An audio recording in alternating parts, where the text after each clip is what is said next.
سيئات أعمالنا من يهده الله فلا مضل له ومن يضلل فلا هادي له وأشهد أن لا إله إلا الله وحده لا شريك له وأشهد أن محمدا عبده ورسوله أما بعد فإن خير الحديث كتاب الله وخير الهدي هدي محمد صلى الله عليه وسلم وشر الأمور محدثاتها وكل محدثة بدعة وكل بدعة ضلالة والضلالة في النار. أعوذ بالله من الشيطان الرجيم. بسم الله الرحمن الرحيم. وَلَقَدْ خَلَقْنَا السَّمَاوَاتِ وَالْأَرْضَ وَمَا بَيْنَهُمَا فِي 6 أَيَّامٍ وَمَا مَسَّنَا مِن لُغُوبٍ فَاصْبِرْ عَلَى مَا يَقُولُونَ وَسَبِّحْ بِحَمْدِ رَبِّكَ قَبْلَ طُلُوعِ الشَّمْسِ وَقَبْلَ الْغُرُوبِ وَمِنَ اللَّيْلِ فَسَبِّحْهُ وَأَدْبَارَ السُّجُودِ. احباب ذی وقار، محترم سامعین و سامعات، اللہ رب العالمین نے زمین و آسمان کی تخلیق کے دن اس بات کو طے کر دیا کہ سورج اور چاند کی گردش یہ 12 مہینوں تک جاری و ساری رہے گی. ہر 12 ماہ کے بعد ایک نئے سال کا آغاز ہوگا. آپ اس سال کی ابتدا انفرادی طور پہ کہیں سے بھی کر لیجئے، یہ آپ کی اپنی مرضی ہے، لیکن تاریخ اسلامی کا مطالعہ کرنے والا طالب علم اس بات کو بخوبی جانتا ہے کہ اسلامی سال کا آغاز محرم الحرام سے کیا جاتا ہے، اور جو لوگ تاریخ کا عمیق مطالعہ کرتے ہیں وہ اس بات پر بھی گہری نظر رکھتے ہیں کہ عیسوی سال کی ابتدا جنوری سے کی جاتی ہے. اس سال میں جو عیسوی ہے رب نے وہاں بھی 12 مہینے رکھے ہیں، اور یہ سال جو چاند کا سال ہے جسے قمری سال کہا جاتا ہے، اس سال میں بھی 12 مہینے ہی رکھے گئے. دنوں کی گنتی میں تھوڑا فرق ہو سکتا ہے، لیکن مہینوں کی گنتی وہی ہے جو رب نے روز اول سے مقرر کی. سورہ توبہ میں اللہ رب العالمین ارشاد فرماتے ہیں: ان عدت الشہور عند اللہ 12 شہرا فی کتاب اللہ یوم خلق السماوات والارض منها 4 حرم. اللہ کے ہاں مہینوں کی گنتی اسی دن سے 12 ہے جس دن سے اس نے زمین اور آسمان کو بنایا ہے. ان 12 مہینوں میں رب نے 4 مہینے حرمت والے رکھے ہیں. آپ کسی کافر سے لڑائی نہیں کر سکتے، اور وہ 3 مہینے پے در پے ہیں: ذوالقعدہ، ذوالحجہ اور محرم، اور ایک سال کے درمیان میں آتا ہے رجب. یہ 4 مہینے ایسے ہیں کہ آپ کسی بھی دشمن سے اس مہینے میں لڑائی نہیں کر سکتے. اپنا ہاتھ روک لیجئے. اور جب اللہ رب العالمین نے انسان کے لیے یہ اوقات مقرر کر دیے تو مزید اللہ رب العالمین ارشاد فرماتے ہیں: وَمِنَ اللَّيْلِ فَسَبِّحْهُ وَأَدْبَارَ السُّجُودِ. رات کے اندھیرے میں اور دن کے آغاز میں اپنے رب کی تسبیح بیان کیجئے. فَاصْبِرْ عَلَى مَا يَقُولُونَ وَسَبِّحْ بِحَمْدِ رَبِّكَ قَبْلَ طُلُوعِ الشَّمْسِ وَقَبْلَ الْغُرُوبِ. سورج کے آنے اور جانے اور اس کے ڈھلنے کے اوقات میں اپنے رب کو یاد کیا کیجئے.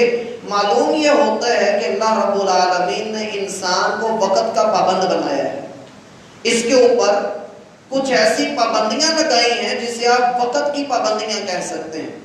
ہم ظہر کے وقت میں فجر کی جماعت نہیں کروا سکتے، ہم عصر کے وقت میں عشاء ادا نہیں کر سکتے ہیں. بالکل اسی طرح اللہ رب العالمین نے جس چیز کا جو وقت مقرر کر دیا ہے وہ اپنے وقت پر پورا ہوگا، اپنے وقت پر اس نے آ کر رہنا ہے، وہ ایک لمحے کے لیے بھی نہ پہلے آتا ہے نہ بعد میں آتا ہے۔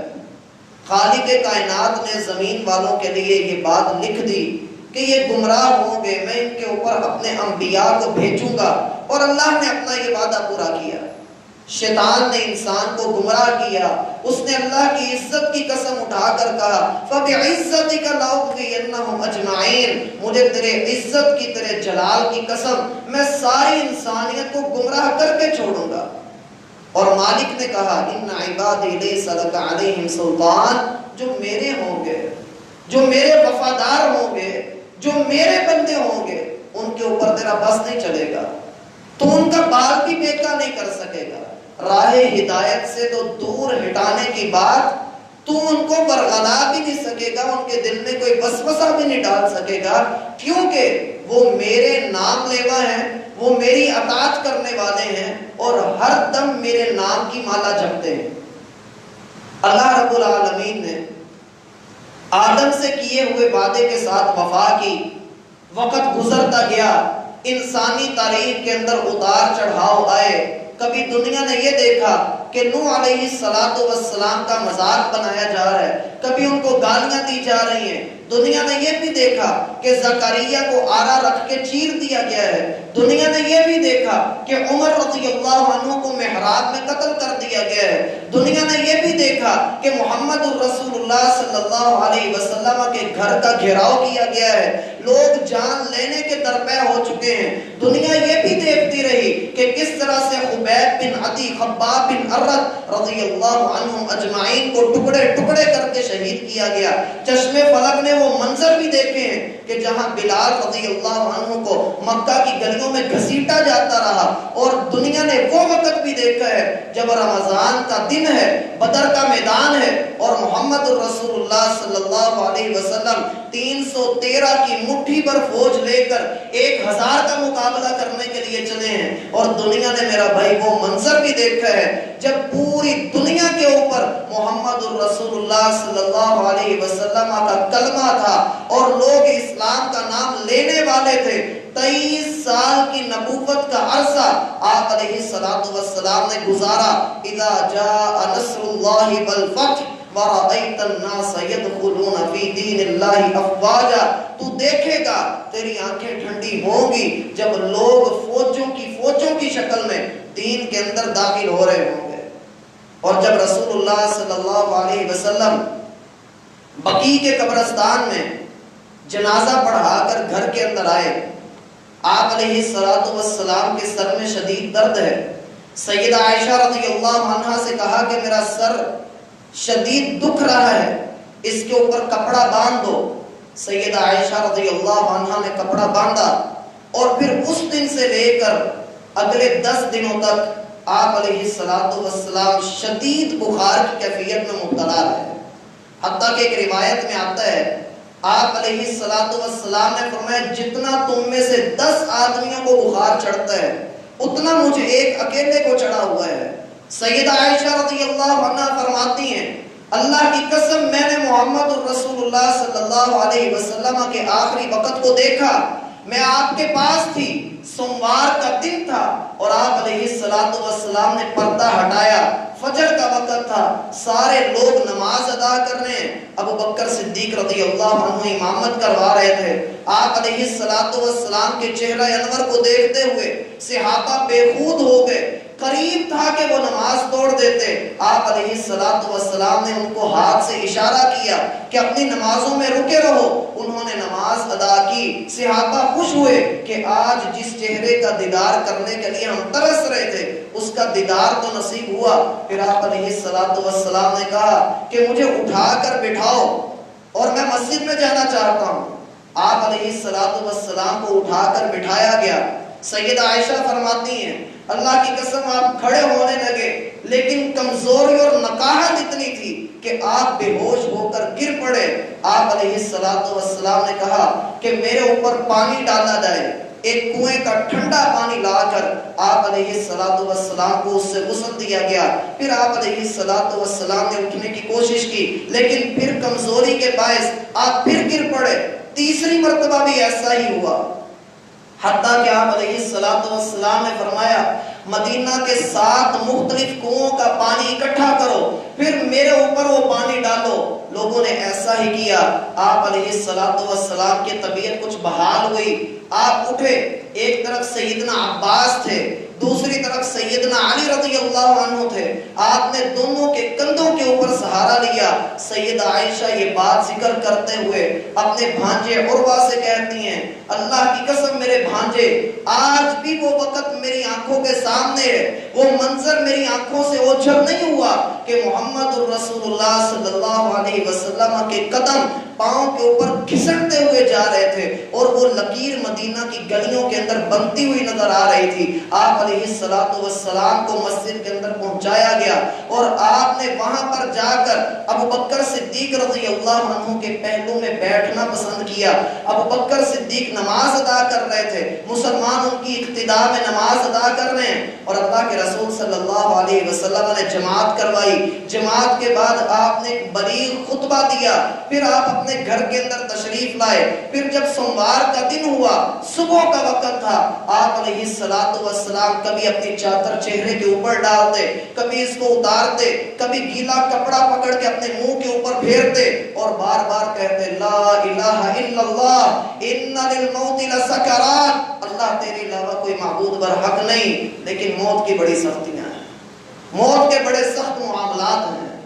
اور رسول اللہ صلی اللہ علیہ وسلم اپنے اس آخری وقت میں جب آپ کی امت پوری دنیا کے اندر اسلام کا پیغام پہنچانے کے لیے تیار ہو چکی ہے، آپ علیہ السلام نے اچانک سے کہا اللہم بالرفیق الاعلی، اے اللہ تو سب سے بہترین دوست ہے۔ سیدہ عائشہ فرماتی ہیں اس وقت مجھے اس بات کا احساس ہو گیا کہ آپ علیہ السلام نے پہلے کسی وقت میں مجھے بتلایا تھا کہ اللہ جب اپنے کسی نبی کی وفات کا وقت لے کر آتا ہے تو اس کے پاس فرشتہ آ کر اس سے اجازت طلب کرتا ہے اور اس سے پوچھا جاتا ہے کہ آپ دنیا کی زندگی کو ترجیح دیں گے یا اللہ کے ساتھ کو ترجیح دیں گے؟ تو سیدہ عائشہ فرماتی ہیں میں نے پوچھا اے اللہ کے رسول پھر اس نبی کا کیا معاملہ ہوتا ہے اگر وہ دنیا کی زندگی کو ترجیح دے دے؟ تو اللہ کے رسول صلی اللہ علیہ وسلم نے فرمایا اللہ اسے قیامت تک زندہ رکھ دیتے ہیں، اس کو موقع دیا جاتا ہے، وہ جو چاہتا ہے کر لے۔ کہتی ہیں کہ جب اللہ کے رسول نے اپنے آخری وقت میں یہ کہا اللہم بالرفیق الاعلی، اے اللہ تو بہترین دوست ہے، تو میں نے سمجھ لیا کہ آپ علیہ السلام کو جب اختیار دیا گیا، فرشتے نے آپ سے پوچھا تو آپ نے اللہ کی ساتھ رہنے کو اختیار کر لیا۔ اتنا کہا آپ علیہ السلام کا ہاتھ نیچے لڑک گیا اور آفتاب نبوت محمد الرسول اللہ صلی اللہ علیہ وسلم اس دار فانی سے کوچ کر گئے۔ پھر اگلے جو بھی معاملات ہوئے ان میں سے 2 چیزیں آپ کے سامنے رکھنا چاہتا ہوں۔ سیدہ فاطمہ رضی اللہ عنہا آقا علیہ السلام کی سب سے چھوٹی بیٹی، جب انہوں نے دیکھا کہ محمد الرسول اللہ صلی اللہ علیہ وسلم کو دفن کر دیا گیا ہے تو انس رضی اللہ عنہ کو مخاطب کر کے کہنے لگیں انس تمہارے دلوں نے کیسے گوارا کر لیا کہ محمد الرسول اللہ کے پاکیزہ جسم کے اوپر مٹی ڈالو، کس حوصلے کے ساتھ تم نے محمد الرسول اللہ کو دفن کیا ہے، کس حوصلے کے ساتھ تم یہ کام کر کے آئے ہو؟ اتنا کہا اور مسلمان بھی رو رہے ہیں، ازواج مطہرات بھی رو رہی ہیں، اور پھر سیدہ ام ایمن رضی اللہ عنہا جس طرح سے وہ رو رہی تھی کہ اللہ کی قسم آج کے بعد آسمان سے کوئی فرشتہ نہیں آئے گا، آج کے بعد آسمان سے رب کے پیغامات نہیں اتارے جائیں گے، آج کے بعد آسمان سے وحی کا سلسلہ منقطع ہو گیا، آسمان سے جو رحمتیں آتی تھیں ہمارے مسائل کے حل آیا کرتے تھے اب وہ نہیں آیا کرتے۔ اب ابو بکر بھی رو رہے ہیں، عمر رضی اللہ عنہ بھی رو رہے ہیں، ام ایمن بھی رو رہی ہیں، اور دوسری طرف سے خبر آتی ہے کہ کئی لوگ محمد الرسول اللہ صلی اللہ علیہ وسلم کی وفات کا انکار کر رہے ہیں، جن میں سیدنا عمر بھی شامل ہیں۔ عمر رضی اللہ عنہ نے ہاتھ میں تلوار پکڑی ہوئی ہے اور کہہ رہے ہیں کہ اللہ کی قسم جس کسی نے بھی کہا کہ محمد صلی اللہ علیہ وسلم کی وفات ہوئی ہے میں اس کی گردن تن سے جدا کر دوں گا۔ ادھر ابو بکر صدیق رضی اللہ عنہ کو خبر ملی، سیدہ عائشہ فرماتی ہیں وہ بھاگتے ہوئے آئے اور آ کر آپ علیہ السلام کے ماتھے پر بوسہ دیا، پھر آپ علیہ السلام کے میت کے پاس سے ہٹ کر آپ مسجد میں چلے گئے۔ دیکھا کہ عمر لوگوں کو کہہ رہے ہیں کہ لوگوں محمد صلی اللہ علیہ وسلم فوت نہیں ہوئے، وہ تو اللہ کے پاس کسی کام سے گئے ہیں، تھوڑی دیر کے بعد پھر واپس آ جائیں گے۔ کہا ابو بکر صدیق رضی اللہ عنہ وہاں پر کھڑے ہوئے اور انہوں نے لوگوں کو جمع کر کے کہا، لوگوں ما محمد الا رسول قد خلت من قبلہ الرسل افإن مات او قتل انقلبتم على اعقابکم ومن ينقلب على عقبیہ فلن یضر اللہ شیئا۔ لوگوں محمد صلی اللہ علیہ وسلم اللہ کے رسول ہیں، اگر وہ شہید ہو جائیں یا اللہ ان کو اپنے پاس بلا لے تو کیا تم اپنے دین کو چھوڑ دو گے؟ کیا تم اپنے دین سے پیچھے ہٹ جاؤ گے؟ یہ واقعہ تو احد کے میدان میں بھی ہوا، جب افواہ پھیلی کہ محمد صلی اللہ علیہ وسلم شہید کر دیے گئے ہیں، کئی مسلمان ہاتھ پر ہاتھ رکھ کے بیٹھ گئے۔ سیدنا ثابت بن قیس رضی اللہ عنہ پاس سے گزرے، پوچھا اس طرح کیوں بیٹھے ہو؟ کہا محمد الرسول اللہ شہید ہو گئے، اب زندگی کا کیا مقصد؟ یوں ہاتھ پر ہاتھ رکھ کے تو بیٹھنا ہے۔ کہا پھر اس سے اچھی بات یہ نہیں کہ جس چیز پر محمد الرسول اللہ نے جان دے دی تم بھی اسی پر جان قربان کرو۔ ابو بکر صدیق رضی اللہ عنہ نے پھر تاریخی جملہ کہا، من کان یعبد محمدا، اور لوگوں تم میں سے جو کوئی بھی محمد صلی اللہ علیہ وسلم کی عبادت کرتا تھا، تم میں سے جو کوئی بھی محمد الرسول اللہ کی عبادت کرتا تھا فإنہ قد مات، تو وہ تو اللہ کے پاس چلے گئے۔ اور جو کوئی من کان یعبد اللہ، اور تم میں سے جو کوئی اللہ کی عبادت کرتا تھا فإن اللہ حی لا يموت، اللہ زندہ ہے، اللہ کو موت نہیں آنی۔ لوگوں اللہ کی عبادت کرو۔ یہ کیا بات ہوئی کہ محمد الرسول اللہ صلی اللہ علیہ وسلم گئے اور تم نے اپنا مقصد حیات بھلا دیا، تم نے اپنے دین کو چھوڑ دیا، تم نے انکار کر دیا۔ بالکل اسی طرح میرا بھائی وہ 12 مہینے جو رب نے مقرر کر دیے تھے، جو رب نے بنا دیے تھے، ان 12 مہینوں میں سب سے اہم مہینہ کوئی تھا تو رمضان کا مہینہ تھا۔ رمضان میں تلاوت قرآن بھی ہوئی، راتوں کا قیام بھی ہوا، دن کے وقت روزہ بھی ہوا، اللہ کی یاد بھی ہے، صدقہ و خیرات بھی ہے، اور نیکی کی ایسی موسم بہار کہ جس کا کوئی اندازہ نہیں کیا جا سکتا۔ ہر بندہ نیکی کے اوپر دوام اختیار کیے ہوئے، دن رات نیکیوں والا معاشرہ، اور بندہ زبان سے کوئی گالی نہیں دے رہا، کوئی جھوٹ نہیں بول رہا، کسی کی غیبت نہیں کر رہا۔ کس وجہ سے؟ کہ یہ رمضان کا مہینہ ہے۔ لیکن جیسے ہی رمضان گزرا، من کان یعبد رمضان، تم میں سے جو کوئی بھی رمضان کی عبادت کرتا تھا تو رمضان میرا بھائی گزر چکا، اور اللہ جو ہر لمحے کا رب ہے، جو شوال کا بھی رب، جو محرم کا بھی رب ہے، جو رجب کا بھی رب ہے، جو ربیع الاول کا بھی رب ہے، تیرے میرے ایک ایک لمحے کا رب ہے، اس رب کی رحمت ختم نہیں ہوئی، اس کی طرف سے آنے والی بخشش ختم نہیں ہوئی۔ تو نے اور میں نے رمضان کو نہیں الوداع کیا، میں نے اور آپ نے اپنی زندگیوں سے ہم نے رمضان کو نہیں نکالا، بلکہ ہم رمضان سے نکل کر خود کہیں آگے جا رہے ہیں۔ ہم نے خود رمضان کو اپنی زندگیوں سے دور نہیں کیا، ہم خود رمضان سے دور ہو رہے ہیں۔ رمضان کا یہ معنی ہرگز نہیں کہ صرف رمضان کے مہینے میں عبادت کی جائے، صرف رمضان کے مہینے میں اللہ کو یاد کیا جائے۔ قرآن ابھی بھی وہی ہے، رب ابھی بھی وہی ہے، اور اللہ کی رحمت ابھی بھی ہر چیز کے اوپر حاوی ہے۔ اللہ رب العالمین کی جنت کا دروازہ ابھی بھی کھلا ہوا ہے۔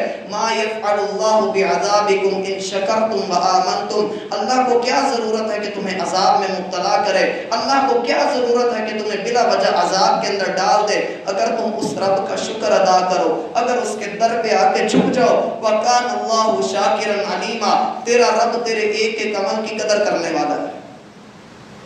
میرا بھائی ذرا غور کیجئے، وہ شخص کہ جس نے بڑی محنت کے ساتھ اپنا گھر تعمیر کیا ہو اور پھر اس کو وہاں پر رہنا نصیب نہ ہو، یا اس مزدور کی مثال جس نے اپنے ٹھیکیدار سے کہا کہ میں تمہارے ساتھ کام نہیں کرنا چاہتا، نہ میں تمہارے ساتھ رہ سکتا ہوں، میرا اور تمہارا رہنا ممکن نہیں۔ ٹھیکیدار نے کہا کہ بھائی تو چلا جانا، لیکن ایک آخری گھر کی تعمیر کرنی ہے، تو اس کی تعمیر کر کے چلا جانا۔ اس مزدور نے بڑی بے دلی کے ساتھ اس گھر کی تعمیر کی، اس کی بنیاد بھی ٹیڑھی رکھی، اس کی دیواریں بھی ٹیڑھی بنائی، بڑی بے دلی کے ساتھ اس نے اس گھر کو تعمیر کیا۔ اس کی اینٹیں کہیں جا رہی ہیں، اس کا سیمنٹ کہیں سے اکھڑا ہوا ہے، اس کے اندر کوئی اونچ نیچ اور کچھ پتہ نہیں لگتا ہے، بڑا عجیب و غریب اس نے ٹیڑھا میڑھا سا گھر بنا دیا۔ اور جب گھر تعمیر ہو گیا، ٹھیکیدار کے پاس آیا اور آ کر کہنے لگا جناب آپ کا گھر بن گیا، مجھے اجازت دیجیے۔ کہا رکو، جو گھر تم نے بنایا ہے ہم نے اسے نہیں دیکھا، تم نے جیسا بھی بنایا ہے ہم تمہیں یہ کہنا چاہتے ہیں کہ وہ گھر تمہارے لیے تحفہ ہے۔ میرا بھائی یہ زندگی اس مزدور کی طرح کی بن جاتی ہے جب ہم اس دی ہوئی زندگی کے اندر اپنی مرضی کرتے رہیں، اپنی مرضی کرتے رہیں، اور پھر اس مزدور کی جو حالت ہوئی، جو ماتھے پہ ہاتھ مار کر کہنے لگا ہائے میری بربادی کہ میں نے اس کو صحیح بنایا ہوتا، ہائے میری بربادی کہ میں نے اس کو ٹھیک کیا ہوتا۔ میرا بھائی اگر قبر کے اندر اپنا حال جاننا چاہتے ہو، اگر دیکھنا چاہتے ہو کہ کل قیامت کے دن اللہ مجھے کس حال میں کھڑا کرے گا، اپنے دل کی حالت کو دیکھ لو۔ جو دل کی حالت ہے وہ ایک قبر کے اندر حالت ہوگی۔ اگر دل کے اندر نیکی سے محبت ہے تو اللہ کی قسم قبر کے اندر بڑی آسانیاں ہیں۔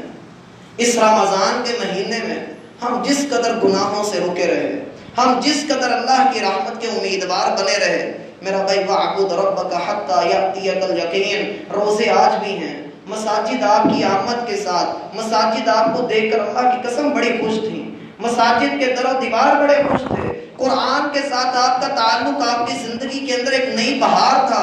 رمضان اختتام نہیں ہے بلکہ زندگی کے ایک نئے باب کا آغاز ہے۔ اپنی زندگی کے باب کا آغاز کیجئے۔ اللہ رب العالمین نے رمضان کی قبولیت کی ایک نشانی یہ بھی رکھی ہے کہ آپ رمضان کے بعد نیک اعمال سے محبت کرنے والے ہیں۔ رمضان کے روزوں کی عبادات کی قبولیت کی ایک نشانی یہ بھی ہے، اللہ فرماتے ہیں وَالَّذِينَ اهْتَدَوْا زَادَهُمْ هُدًى وَآتَاهُمْ تَقْوَاهُمْ، جو بندے ہدایت کے لیے محنت کرتے ہیں، ہدایت کے لیے کوشش کرتے ہیں، ان کے لیے ہم ہدایت کے مزید راستے کھول دیتے ہیں۔ یہ کیسی نیکی ہوئی کہ صرف رمضان کے مہینے میں اللہ کی عبادت کر رہا ہے، یہ تو مطلب پرستی ہے۔ اللہ رب العالمین کے ہاں ایسے فصلی بٹیروں کی کوئی ضرورت نہیں ہوتی ہے جو وقتی طور پہ اللہ کو یاد کرتے ہیں۔ یقین نہ آئے تو سورہ یونس کے دوسرے رکوع کا مطالعہ کیجیے، اللہ فرماتے ہیں انسان کے اوپر ذرا سی مصیبت آئی، اس نے ہمیں پکارا، ہم نے اس کی مصیبت کو دور کیا، ایسے بھاگا کہ گویا اس نے کبھی ہمیں پکارا ہی نہیں۔ زُيِّنَ لِلْمُسْرِفِينَ مَا كَانُوا يَعْمَلُونَ، حد سے گزرنے والوں کو ہم تباہ کر دیا کرتے ہیں۔ انسان رمضان میں تو گناہ سے رکا رہا، آپ کی زندگی کا ہر دن، زندگی کا ہر لمحہ رمضان کے ساتھ ہونا چاہیے، رمضان کی طرح کا ہونا چاہیے۔ میرا بھائی رب شوال بھی وہ، رب رمضان بھی وہ، رب محرم بھی وہ، اس کی رحمتوں میں کوئی فرق نہیں آیا، ہمارے رویوں میں فرق آ گیا ہے۔ اور پھر کثرت سے استغفار کیجیے، اللہ سے دعا کرتے رہیے۔ سیدنا علی رضی اللہ عنہ کہا کرتے تھے کہ لوگوں جس اہتمام کے ساتھ نیکیاں کرتے ہو، اس اہتمام کے ساتھ اللہ سے یہ دعا بھی کرو کہ اللہ تمہارے اعمال کو قبول کر لے۔ بشر حافی، حسن بصری رحمہم اللہ، ان دونوں سے پوچھا گیا ذرا یہ بتلائیے کہ وہ شخص جو صرف رمضان کے مہینے میں اللہ کو یاد کرتا ہے وہ کیسا شخص ہے؟ کہا دنیا کے بڑے بڑے گندے ہوں گے لیکن اس سے بدترین بندہ کوئی نہیں جو صرف رمضان کے مہینے میں اللہ کو یاد کرتا ہے۔ حسن بصری کے پاس ایک شخص آیا، کہا آ کر کہ جناب میں رمضان کے مہینے میں تو تراویح ادا کرتا تھا، تہجد ادا کرتا تھا، سحری کے وقت اٹھ کے بھی 2 نفل ادا کر لیا کرتا تھا، لیکن جیسے ہی رمضان گزرا ہے میری یہ روٹین خراب سی ہو گئی ہے، وجہ کیا ہے؟ کہا وجہ یہ ہے کہ تو دن کے اندر گناہ کرتا ہے جس کی وجہ سے تیری رات میں تیری قوت کو ختم کر دیا جاتا ہے، تو اٹھ نہیں پاتا ہے، دن کے وقت گناہ سے بچ گئے۔ میرا بھائی تہجد کو لازم پکڑی اپنی زندگی کے اندر۔ کیوں؟ کیونکہ یہ مومن کی عزت ہے، یہ مومن کا شرف ہے، اور اللہ یہ شرف اسی کو دیتا ہے جو گناہ سے بچتا ہے۔ ایک بزرگ کے متعلق آتا ہے کہ انہوں نے ایک شخص کے متعلق صرف اتنا کہا کہ یہ بس ذرا عجیب سا آدمی ہے، اور جو ان کا مقام تھا اس حساب صاحب سے انہوں نے کہا کہ میں نے غیبت کر دی ہے اور اس کی سزا وہ کہتے ہیں مجھے یہ ملی کہ 40 دن تک میں اپنی تہجد ادا نہیں کر سکا۔ اور ہماری زندگی کے اندر صرف رمضان کے مہینے میں رات کے پہلے حصے میں نصیب والے تراویح ادا کرواتے ہیں، بعد والوں کا پتہ نہیں، اور رات کے آخری حصے میں جو نماز تھی اس کو تو ہم بھولے بیٹھے ہیں۔ اور پھر اسی طریقے سے یہ جو تہجد ہے، رسول اللہ صلی اللہ علیہ وسلم فرماتے ہیں آپ رات کے وقت 10 آیتیں پڑھ کر سو جاؤ۔ 10 آیتیں تہجد کی نماز میں صرف 10 آیتیں پڑھ لو، لم یکتب من الغافلین، آپ غافلوں میں نہیں لکھے جاؤ گے۔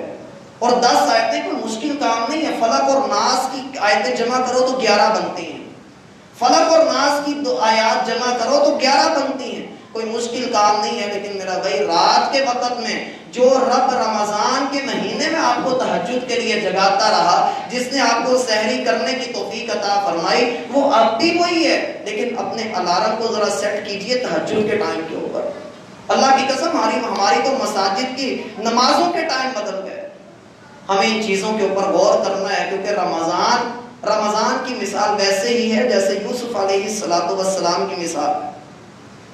رمضان کا مہینہ یعقوب علیہ السلام کو اپنے 12 بیٹوں میں سے سب سے زیادہ محبوب یوسف تھے، اور اسی طرح اللہ کو 12 مہینوں میں سب سے زیادہ محبوب کوئی مہینہ ہے تو وہ رمضان کا مہینہ ہے۔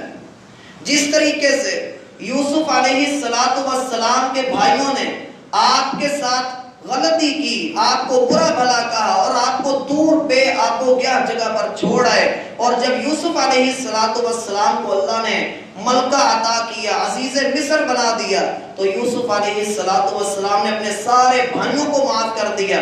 اسی طرح سے 11 مہینوں کی غلطیاں کوتاہیاں ہم رمضان کے پاس لے کر آتے ہیں، اور رمضان اس سے بڑھ کر رحمت ہمارے پاس لے کر آتا ہے، اور ہمارے سارے گناہوں کو معاف کر دیا جاتا ہے، ہماری ساری کوتاہیوں کو نظر انداز کر دیا جاتا ہے۔ اور جس طریقے سے یوسف علیہ السلام کے بھائیوں نے غلطی کی، پھر وہ 11 کے 11 اکٹھے ہو کر یوسف کے پاس آئے اور آ کر انہوں نے اپنا مسئلہ حل کروایا۔ ہمارے 11 مہینوں کے مسائل اکیلا رمضان حل کر کے ہمیں شوال کی 1 سے اس بات کا سبق دیتا ہے کہ اپنی زندگی کا نیا آغاز کیجئے، اپنے رب کے ساتھ نیا تعلق بنائیے، اپنے آپ کو اللہ رب العالمین کا تابع اور فرمانبردار کر دیجئے۔ یہ نہیں کہ بندہ رمضان کے مہینے سے گزر کر خود آگے چلا جائے اور رمضان وہیں پر کھڑے کا کھڑا رہ جائے، اس کی گنتی میرا بھائی 9واں مہینہ ہی رہتا ہے، لیکن ہماری زندگی کے 1 سال میں اضافہ ہوتا ہے۔ رمضان وہی ہے، ہم نے رمضان کو الوداع نہیں کیا، ہم رمضان سے الوداع ہو کر آگے آ گئے، اور اگر ہم اس کو ساتھ لے کر آئے ہیں تو میرا بھائی اپنی مساجد کو آباد کیجئے، اپنے قرآن کے ساتھ تعلق مضبوط کیجئے، ہر نماز کے بعد 20 مرتبہ استغفر اللہ پڑھیے، 100 مرتبہ دن میں استغفار کرنا تو اللہ کے رسول کی سنت ہے۔ ہر نماز کے بعد اللہ سے دعا کیجئے کہ اللہ آپ کے نیک اعمال کو قبول کر لے۔ اللہ مجھے اور آپ کو سمجھنے کی توفیق عطا فرمائے، وما توفیق اللہ۔